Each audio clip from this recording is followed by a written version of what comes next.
ഇനി നിങ്ങൾക്ക് ഞാൻ കേൾപ്പിക്കാൻ പോകുന്നത് ആലി മുഹമ്മദിൻ കമാ ബാറക്ത അലാ ആലി ഇബ്രാഹീമ ഇന്നക ഹമീദും മജീദ്.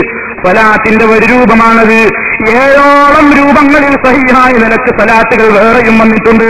അല്ലാഹുമ്മ സ്വല്ലി അലാ മുഹമ്മദിൻ വഅലാ ആലി മുഹമ്മദിൻ കമാ സ്വല്ലൈത അലാ ഇബ്രാഹീമ വഅലാ ആലി ഇബ്രാഹീമ ഇന്നക ഹമീദും മജീദ്. അല്ലാഹുമ്മ ബാരിക് അലാ മുഹമ്മദിൻ വഅലാ ആലി മുഹമ്മദിൻ കമാ ബാറക്ത അലാ ഇബ്രാഹീമ വഅലാ ആലി ഇബ്രാഹീമ ഇന്നക ഹമീദും മജീദ്. അത് മറ്റൊരു രൂപമാണ്. അങ്ങനെ 7ഓളം രൂപത്തിൽ വന്നിട്ടുണ്ട്. ആ രൂപങ്ങളിൽ ഏതും നമുക്ക് സ്വീകരിക്കാവുന്നതാണ്. പക്ഷേ അക്കൂട്ടത്തിലൊന്നും ഒരു സയ്യിദിനെ കാണാൻ നമുക്ക് കഴിയുന്നില്ല. ഇനി നിങ്ങൾക്ക് ഞാൻ കേൾപ്പിക്കാൻ പോകുന്നത് നിങ്ങളുടെ പണ്ഡിത സംഘടന പ്രസിദ്ധീകരിച്ച അൽ വിലായത്ത് വൽ കറാമ. അതിന്റെ തുടക്കത്തിൽ ഒരു സലാത്തുണ്ടല്ലോ മൗലവിമാരെ, ഇത് ഹദീസിൽ വന്നിട്ടുണ്ടോ? റസൂലുള്ള പറയാത്ത സലാത്ത് ചൊല്ലിക്കൂടാ എന്നല്ലേ നിങ്ങൾ പറഞ്ഞത്? എന്നാൽ ഈ സലാത്ത് ഹദീസിലുണ്ടോ?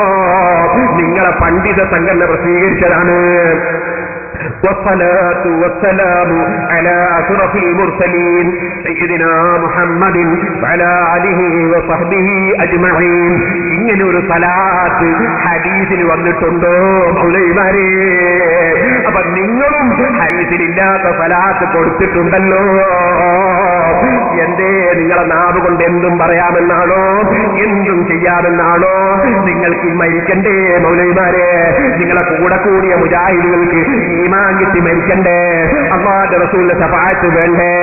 നിങ്ങൾക്ക് ഖബറിൽ വിശ്വാസമില്ലേ? നിങ്ങൾക്ക് മഹ്ശറിൽ വിശ്വാസമില്ലേ? നിങ്ങൾക്ക് നരകവും സ്വർഗവും ഉണ്ടെന്ന വിശ്വാസമില്ലേ? എന്തും പറയാനുള്ളതാണോ പരിശുദ്ധ ദീൻ?